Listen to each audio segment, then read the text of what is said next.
વિદ્યાર્થી મિત્રો, ધોરણ 9 એની અંદર આપણે હવે 14મું ચેપ્ટર લેવાનું છે. આ પહેલાં ઓલરેડી અગાઉ આપણે જે ચેપ્ટર લઈ લીધું હતું એ 13મું ચેપ્ટર હતું, આખું પૂરું કરી દીધું હતું. હવે તમને 13મા ચેપ્ટરની અંદર કોઈ વસ્તુ બાકી રહેતી નથી. તો હવે આપણે 14મું ચેપ્ટર લેશું, ક્રમશઃ 15મું ચેપ્ટર લેશું. બાયોલોજિકલ ચેપ્ટર છે, જેને કારણે તમને ઘણા બધા ફાયદાઓ થશે. તો 14મું ચેપ્ટર, 14મા ચેપ્ટરનું નામ છે નૈસર્ગિક સ્ત્રોતો. આવું જ ચેપ્ટર 10મા ધોરણમાં આવે છે અને 10મા ધોરણમાં એ ચેપ્ટરનું નામ 15મું છે અને ત્યાં પણ એવું જ લખેલું છે નૈસર્ગિક સ્ત્રોતો. તો 10મા ધોરણની અંદર સેમ ટુ સેમ આવું જ ચેપ્ટર છે, બરાબર છે. એની અંદર પણ આને રિલેટેડ ઘણા બધા ટોપિક આવે છે. તો આ ચેપ્ટરમાં ઘણું ખરું ધ્યાન રાખશો તો 10મા ધોરણનું એક ચેપ્ટર તમારે સાથોસાથ તૈયાર થતું જશે. તો ચેપ્ટર નંબર 14 નૈસર્ગિક સ્ત્રોતો.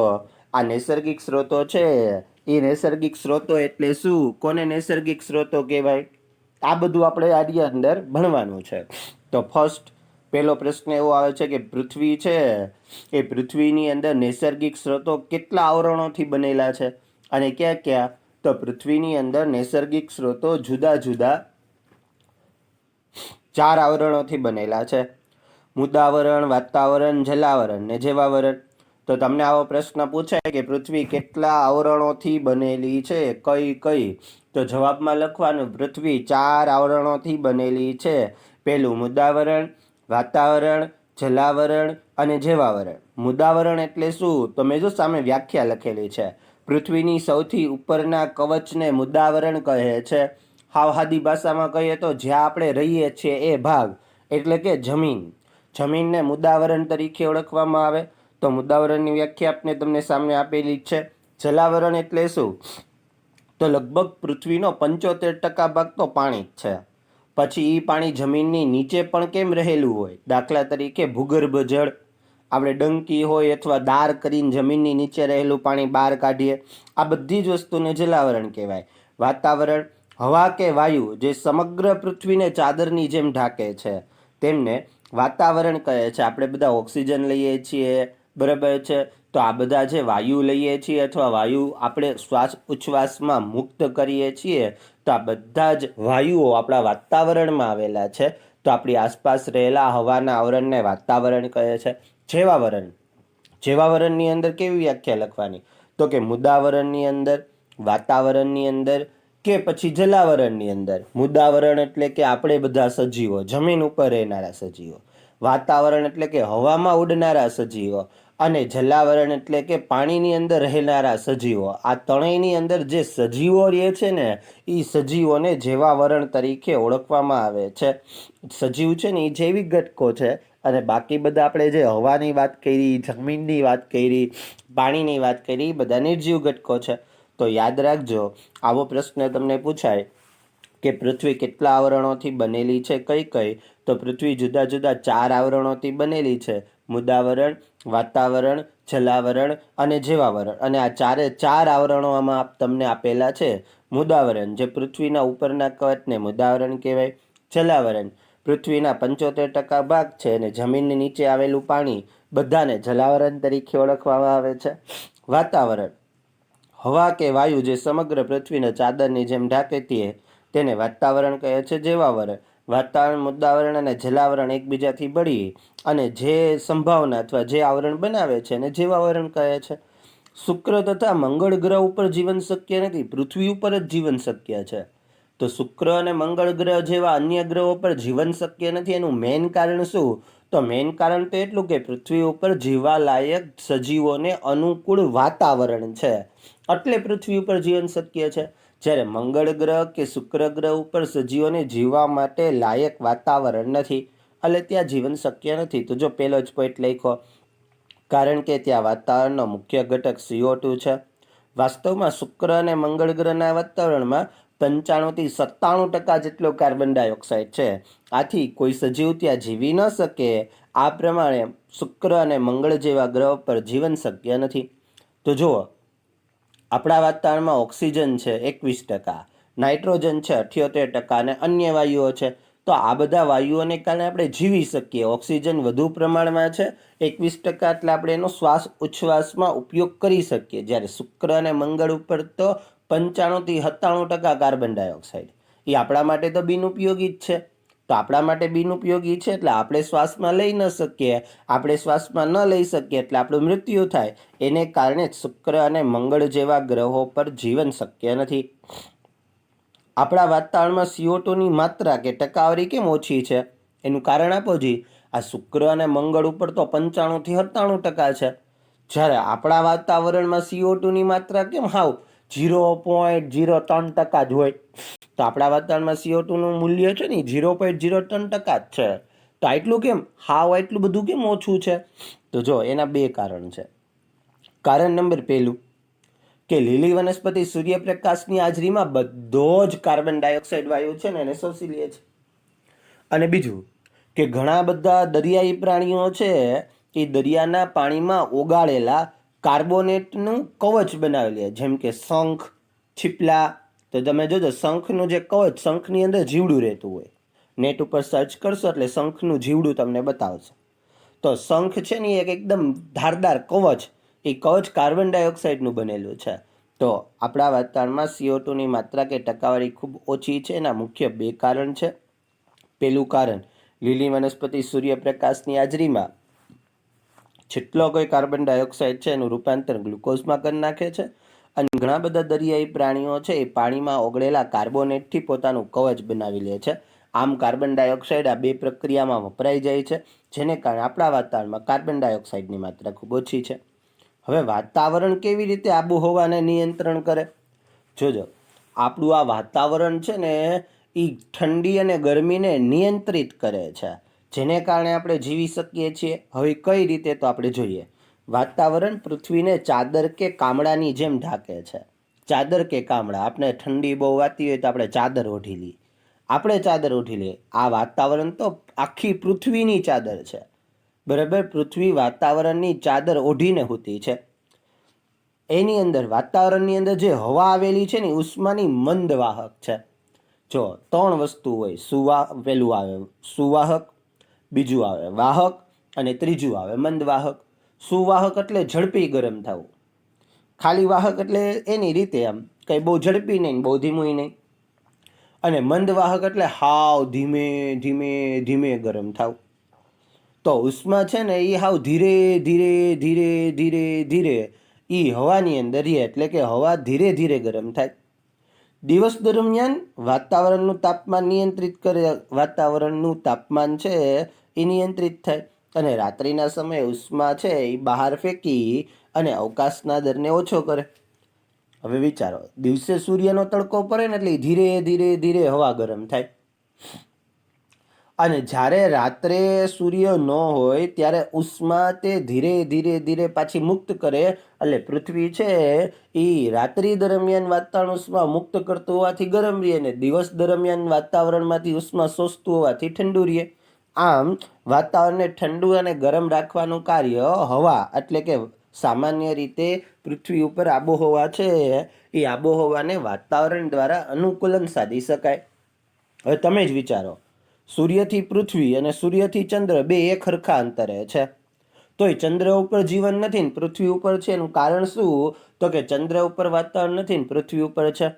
ચંદ્ર ઉપર વાતાવરણ ન હોવાને કારણે એનું ટેમ્પરેચર -190°C થી 110°C રહેલું છે. વિચાર કરો, -190°C એટલે કે 0°C તાપમાને પાણી બરફ થઈ જાય.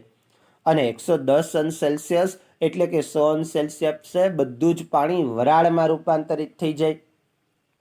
તો આટલા ઊંચા અને નીચા તાપમાને ચંદ્ર ઉપર જીવન શક્ય નથી. તો પૃથ્વી ઉપર આવેલું વાતાવરણ દિવસ અને રાત્રિ દરમિયાન તાપમાનનું નિયંત્રણ કરે છે. દિવસ દરમિયાન ઉષ્મા શોષે છે, જ્યારે રાત્રિ દરમિયાન ઉષ્મા મુક્ત કરે છે, જેથી આબોહવામાં તાપમાનનું નિયંત્રણ થાય છે. ટૂંક નોંધ લખો. ગતિમાન હવા, પવન. અત્યારે વરસાદની સિઝન ચાલુ જ છે. પુષ્કળ માત્રામાં પવન આવે જ છે, તમને બધાને ખબર જ છે. પવન એટલે બીજું કાંઈ નહીં, ગતિમાન હવાને પવન કહેવાય. દાખલા તરીકે એક રૂમમાં હું બેઠો છું. આ રૂમની અંદર હવા તો છે જ, પણ પવન નથી. તો હું પંખો ચાલુ કરીશ ને તો પવન આવી જાય. એટલે હવા તો હતી જ પણ ગતિમાં નહોતી. પંખો ચાલુ કર્યો ને એટલે હવા ગતિમાં આવી અને પવનનું નિર્માણ થયું. તો વ્યાખ્યા પૂછે પવન એટલે શું? તો ગતિમાન હવાને પવન કહે છે. દિવસ અને રાત્રિ દરમિયાન પવનની દિશા બદલાય છે. દિવસે પવનની દિશા અલગ હોય અને રાત્રે પવનની દિશા અલગ હોય. કઈ રીતે? જ્યારે સૂર્યનો તડકો, હું પહેલાં મારી રીતે સમજાવી દઉં, પછી આમાં લખેલું છે ને એ તમને કહી. દિવસ દરમિયાનની ઘટના, જ્યારે સૂર્યનો તડકો છે ને એ જમીન ઉપર પડે ને એટલે જમીન વધુ ઝડપથી ગરમ થાય. જમીન વધુ ઝડપથી ગરમ થાય એટલે જમીન ઉપરની હવા હોય ને એ હવા ગરમ થાય. હવા ગરમ થાય ને એટલે હવા પાતળી બને ને પાતળી હવા ઉપર જાય, આકાશની ઉપર તરફ જાય, જમીનથી ઉપર તરફ એટલે કે આકાશ તરફ જાય. સેમ ટાઈપ જે તડકો જમીન ઉપર પડતો હોય એ જ તડકો દરિયાના પાણી ઉપર પડતો હોય. પણ દરિયાનું પાણી શું કરશે? એ ઉષ્માને શોષી લે અને શોષી લઈને ત્યાંનું વાતાવરણ ઠંડુ રહે. એટલે દરિયાના પાણીની ઉપરની હવા હોય ને ઠંડી હોય, ઠંડી હવા છે એ ઘટ હોય અને ગરમ હવા હોય એ પાતળી હોય. પાતળી હવા જમીન પરની આકાશમાં ઉપર ચડે, જ્યારે ઠંડી હવા છે ને એ દરિયામાંથી પાતળી હવા તરફ ગતિ કરે અને એને કારણે પવનની રચના થાય. એટલે દિવસ દરમિયાન પવનની દિશા દરિયાથી જમીન તરફની હોય. એ તમને એમ થાય સર એ જમીનને પાણી ધીમે ધીમે ગરમ થાય ને ફાસ્ટ ફાસ્ટ ગરમ થાય એ વળી શું? તમારે એક પાણકાનો ટુકડો લેવાનો, કાર્બિટનો પાણો લેવાનો, ગમે એક પાણો લઈ, ઈટ લ્યો છે હાલો, એ લઈ લેવાની અને બીજી બાજુ તપેલીમાં પાણી મૂકવાનું. જેટલો વજન ઈંટનો હોય એટલો જ વજન પાણીનો લેવાનો. બેયને બર્નર ઉપર મૂકો, તમે ચેક કરજો કે તમે ધ્યાનથી જોયું હોય તો તમને ખબર પડે કે તમે બેયને 5 મિનિટ કે 3 મિનિટ ગરમ કરશો તો પાણકો એકદમ ધગધગતો થઈ ગયો હશે. તમે એને અડી નહીં શકો પણ પાણીની અંદર આંગળી નાખીને ચેક કરી શકશો કે પાણી હજી એટલું બધું ગરમ નથી. સમજાણું તમને? એટલે જમીન છે ને એ દિવસ દરમિયાન વધુ ઝડપથી ગરમ થાય. વધુ ઝડપથી જમીન ગરમ થતી હોવાથી જમીન ઉપરની હવા ગરમ થાય. જમીન ઉપરની હવા ગરમ થવાથી તે પાતળી બને. પાતળી હવા છે એ જમીનથી આકાશ તરફ ગતિ કરે. જ્યારે દરિયાની અંદર સૂર્યનો તડકો પડે તો સૂર્યનો તડકો દરિયાની અંદર પડવાને કારણે દરિયાનું પાણી ધીમે ધીમે ગરમ થાય. જમીનની સાપેક્ષ દરિયા પરની હવા જાડી હોય. આ જાડી હવા પાતળી હવા તરફ ગતિ કરે અને પવનની રચના થાય. એટલા જ માટે દિવસ દરમિયાન પવનની ગતિ દરિયાથી જમીન તરફની હોય છે. નેક્સ્ટ એના પછી રાત્રિ દરમિયાન ઊંધું થાય.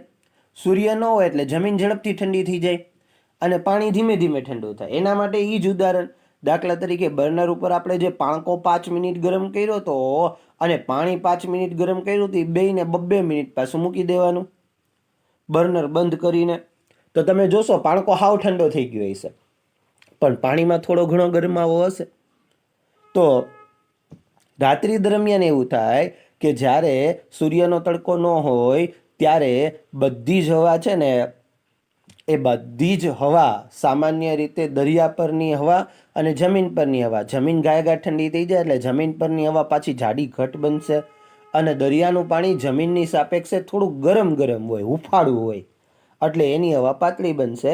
એટલે જમીન પરની જેટલી કોઈ જાડી હવા છે એ દરિયા તરફ ધકેલાશે. એટલે રાત્રિ દરમિયાન પવનની દિશા જમીનથી દરિયા તરફની હોય. તમે વાંચશો એટલે તમને ખબર પડી જશે. નેટ ઉપર સર્ચે કરજો, હું આમાં મૂકી દઈશ. મારી પાસે વિડીયો મળશે કે કઈ રીતની પવનની ગતિ હોય.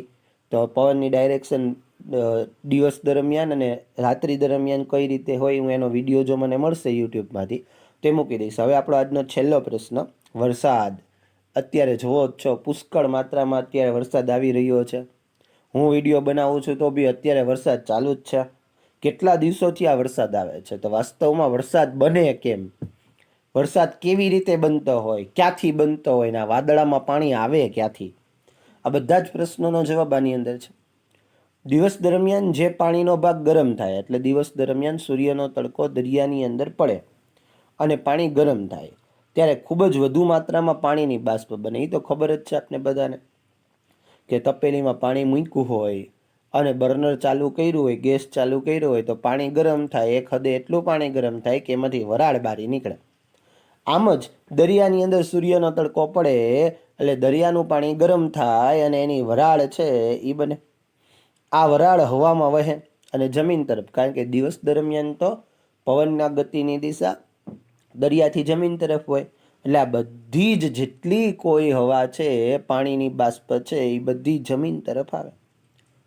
ત્યારબાદ એ જમીન પરની ગરમ હવા હોય, કારણ કે દિવસ દરમિયાન જમીન છે એ બધું ગરમ થાય, એટલે દરિયામાંથી જેટલી કોઈ પાણીની વરાળ આવી એ જમીનની હવા સાથે ભળી અને આકાશમાં ઉપર તરફ જાય.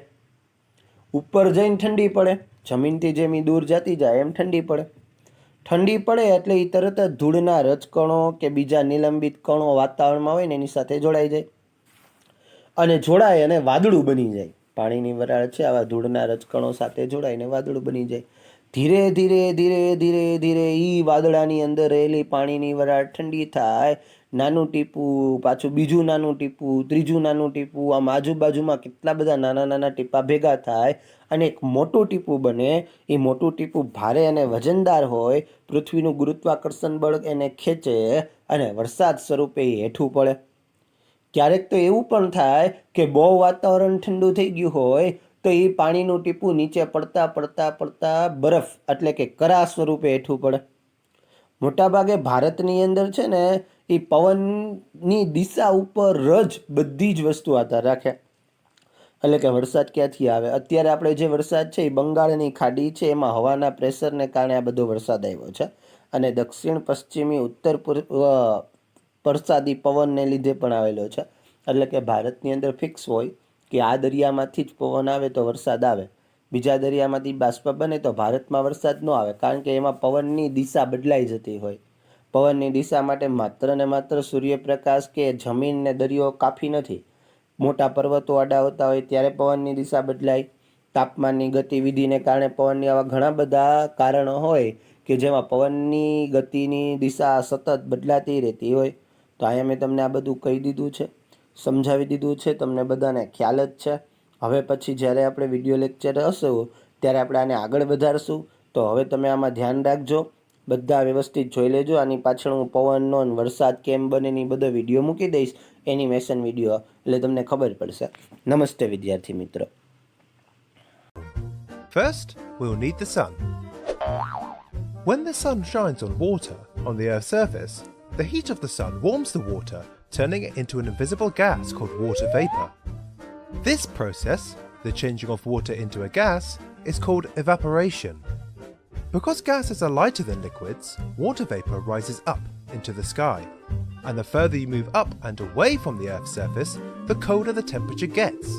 So in the sky, the water vapor cools and changes back into tiny water droplets. This change is called condensation and is the opposite of evaporation. Clouds are made up of tiny water droplets, so when condensation occurs in the sky, clouds form and grow. Let's take a closer look. When water droplets bump into one another, they stick together and grow in size. They continue to grow until they are too heavy and fall as rain. They even grow as they bump into one another on their journey from the cloud to the ground. And every single raindrop that reaches the ground is made up of 1 million of the original tiny water droplets. Raindrops fall on the ground surface where the sun can shine on them, and the whole process happens again. This is called the water cycle and keeps water moving from the ground to the sky, providing the water needed for plants, animals and people to survive. પૃથ્વી પરની નૈસર્ગિક સંપત્તિ હવા, સજીવોનો શ્વાસ, પાણી એક નવાઈ પમાડનાર પ્રવાહી, જમીનમાં ખનિજ તત્વો. નૈસર્ગિક સંપત્તિ કોને કહેવાય? કુદરતમાં મળતી બધી જ વસ્તુઓ અને પૃથ્વીની ભૌતિક પર્યાવરણની લાક્ષણિકતાઓ જેનો ઉપયોગ માનવી કરે છે તેને નૈસર્ગિક સંપત્તિ કહેવાય છે. નૈસર્ગિક સંપત્તિના મુખ્યત્વે બે પ્રકાર પાડી શકાય. પહેલું, અખૂટ નૈસર્ગિક સંપત્તિ. નૈસર્ગિક સંપત્તિ જે અમર્યાદિત જથ્થામાં પ્રાપ્ય હોય છે અને માનવ પ્રવૃત્તિથી ખૂટી જાય તેમ નથી. ઉદાહરણ, સૌર ઉર્જા, હવા, પાણી અને દરિયાઈ મોજાઓની ઉર્જા વગેરે. બીજું, ખૂટી જાય તેવી નૈસર્ગિક સંપત્તિ. આ સંપત્તિ મર્યાદિત જથ્થામાં હોય છે અને માનવની વિવિધ પ્રવૃત્તિથી આ સંપત્તિનો જથ્થો અને ગુણવત્તામાં સતત ઘટાડો થવાની શક્યતા છે.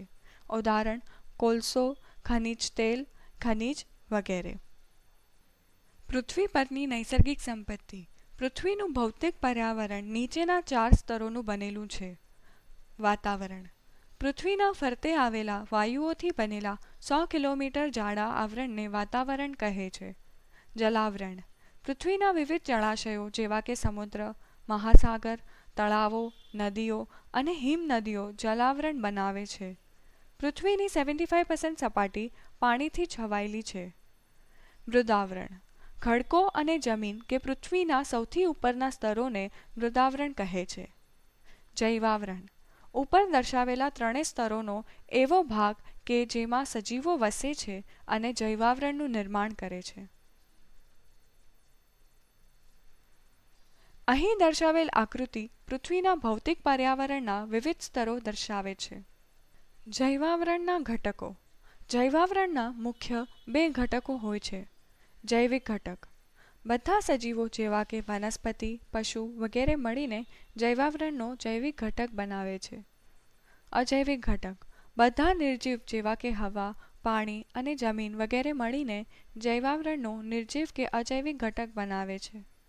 અહીં દર્શાવેલ આકૃતિ જૈવાવરણના જૈવિક ઘટક અને અજૈવિક ઘટક વચ્ચેનો પરસ્પર સંબંધ અને સતત ચાલતો સંપર્ક દર્શાવે છે.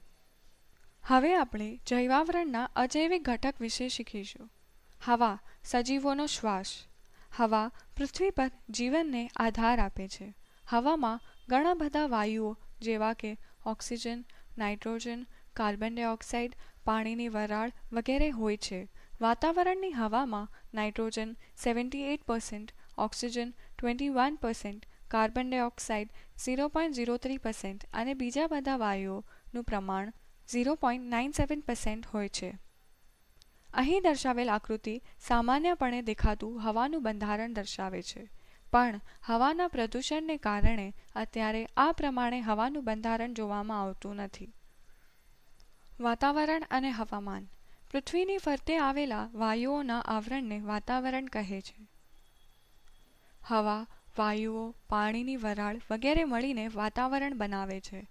વાતાવરણ પૃથ્વીના સરેરાશ તાપમાનને જાળવવામાં મદદ કરે છે. તે દિવસના તાપમાનમાં થતા વધારાને અટકાવે છે અને રાત્રિ દરમિયાન ઉષ્માની વાતાવરણમાં મુક્ત થવાની પ્રક્રિયાને ધીમી પાડે છે. વાતાવરણ પૃથ્વીના સરેરાશ તાપમાનને દિવસના ભાગમાં પ્રમાણમાં સ્થિર રાખે છે. પૃથ્વીથી અવકાશ તરફ જતા વાતાવરણના મુખ્ય સ્તરો અનુક્રમે ટ્રોપોસ્ફિયર, સ્ટ્રેટોસ્ફિયર, મેસોસ્ફિયર અને થર્મોસ્ફિયર. ગતિમાન હવા, પવન. અહીં દર્શાવેલ આકૃતિ પવનની દિવસ દરમિયાન અને રાત્રિ દરમિયાન થતી ગતિ દર્શાવે છે. વાતાવરણમાં વાયુઓના ગરમ થવાથી અને પાણીની વરાળ બનવાની પ્રક્રિયાથી હવા ગતિમાન થાય છે અને પવનની લહેર આવે છે. દિવસ દરમિયાન દરિયાઈ વિસ્તારમાં પાણીની વરાળ બને છે, તેથી પવનની ગતિ સમુદ્રની સપાટી પરથી જમીન તરફ હોય છે અને રાત્રિ દરમિયાન પવનની ગતિ જમીનથી સમુદ્ર તરફ હોય છે. હવાની ગતિ તાપમાન અથવા દબાણના તફાવતને કારણે ઉત્પન્ન થાય છે. હવા ઊંચા દબાણવાળા વિસ્તારથી નીચા દબાણવાળા વિસ્તાર તરફ ગતિ કરે છે. વરસાદ. સૂર્યની ઉષ્માથી ગરમ થયેલી હવા પાણીની વરાળને વાતાવરણમાં ઉપર તરફ લઈ જાય છે. ઉપર જતાં આ હવાનું વિસ્તરણ થાય છે અને તે ઠંડી પડે છે. હવા ઠંડી થવાથી પાણીની વરાળ પાણીના નાના નાના બિંદુઓમાં રૂપાંતરિત થાય છે.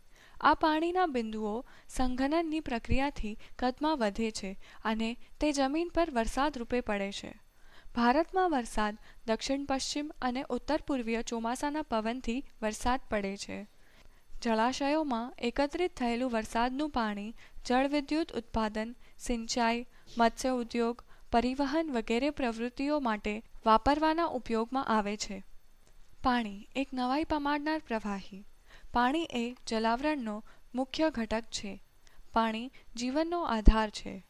જલાવરણનો 97% ભાગ દરિયાઈ પાણી હોવાથી બિનઉપયોગી છે અને બાકીનું 3% મીઠું પાણી છે.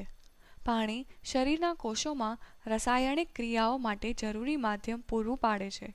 તે ઉપરાંત પાણી ચયાપચય, પ્રકાશ સંશ્લેષણ, શરીરના પોષક દ્રવ્યોનો પરિવહન માટે પણ ઉપયોગમાં આવે છે. પૃથ્વી પરનું પાણી જલચક્ર દ્વારા સતત વાતાવરણમાં, જમીન અને સમુદ્રમાં ફર્યા કરે છે. જલચક્રમાં બાષ્પીભવન, બાષ્પોત્સર્જન, સંઘનન અને વરસાદના પાણીનું પડવાનું એવી પ્રક્રિયાઓ સતત ચાલ્યા કરે છે. જમીનના ખનિજ તત્વો. પૃથ્વીના સૌથી બહારના પડને ભૂમિ કહે છે. તેમાં રહેલા ખનિજો સજીવોને પોષક તત્વો પૂરા પાડે છે. જમીનમાં રહેલા સેન્દ્રિય પદાર્થો ભૂમિનું બંધારણ નક્કી કરે છે. ભૂમિના નિર્માણ માટે નીચેના 4 પરિબળો જવાબદાર છે. સૂર્ય. સૂર્યના તાપમાં ખડકો વિસ્તરણ પામે છે અને રાત્રે ખડકો ઠંડા પડી અને સંકોચન પામે છે. પરિણામે ખડકોમાં તિરાડ પડે છે અને ખડકોના નાના ટુકડા થાય છે. પાણી. પાણીના વહેવાથી ખડકો નાના બને છે અને ખડકના ટુકડાઓ ભૂમિકણોમાં ફેરવાય છે. પવન. ખડકોના નાના કણો પવનના વેગથી સ્થળાંતર થાય છે. લાઇકેન. સજીવ વનસ્પતિઓ પણ ભૂમિ નિર્માણમાં અગત્યનો ભાગ ભજવે છે. જમીનના ખનિજ તત્વો. મહત્વના ખનિજ તત્વો: calcium, iron, carbon, sulphur, magnesium, zinc, manganese, copper, sodium, silicon, aluminium વગેરે કેટલાક મહત્વના ખનિજ તત્વો છે. ખનિજ તત્વોના ઉપયોગો. કેટલાક ખનિજ તત્વો વનસ્પતિઓ અને પ્રાણીઓના તંદુરસ્ત ઉછેર માટે આવશ્યક હોય છે. ઘણા ખનિજ તત્વો સજીવોની શારીરિક રચના અને કાર્યોમાં મહત્વના છે. ખનિજ તત્વોનો ઉપયોગ મનુષ્ય ઔદ્યોગિક પ્રક્રિયાઓ માટે કરે છે. ભૂમિની રચના. પૃથ્વીના ભૂપૃષ્ઠ પર આવેલા ખડકો પર હજારો લાખો વર્ષોથી ચાલી રહેલી જુદી જુદી રાસાયણિક, જૈવિક અને ભૌતિક પ્રક્રિયાઓ સતત થતી રહે છે. તેથી ભૂપૃષ્ઠ પર આવેલા ખડકોના વિઘટન થવાને કારણે જમીન બને છે. જમીનનું ધોવાણ અને તેના સ્ત્રોતો. જમીનના સૌથી ઉપરના ખનિજ તત્વોથી પ્રચુર સ્તરના દૂર થવાને જમીનનું ધોવાણ કહે છે. જમીનના ધોવાણના સ્ત્રોતો. પાણી અને પવન જમીનના ધોવાણના મુખ્ય સ્ત્રોતો છે. વન નાબૂદી, અતિચરાઈ, અધિક વાવેતર જેવી માનવીય પ્રવૃત્તિઓ પણ જમીનનું ધોવાણ કરે છે. ભૂમિ ધોવાણનું નિવારણ. ભૂમિ ધોવાણનું નિવારણ કરવા નીચેના પગલાં લઈ શકાય. વનીકરણ. અતિચરાઈ નિયંત્રિત કરો. ખુલ્લી જમીન પર વનસ્પતિઓ ઉગાડવી. સ્વાધ્યાય. આ પ્રકરણને વધુ સારી રીતે સમજવા માટે પ્રકરણનું પુનરાવર્તન કરી સ્વ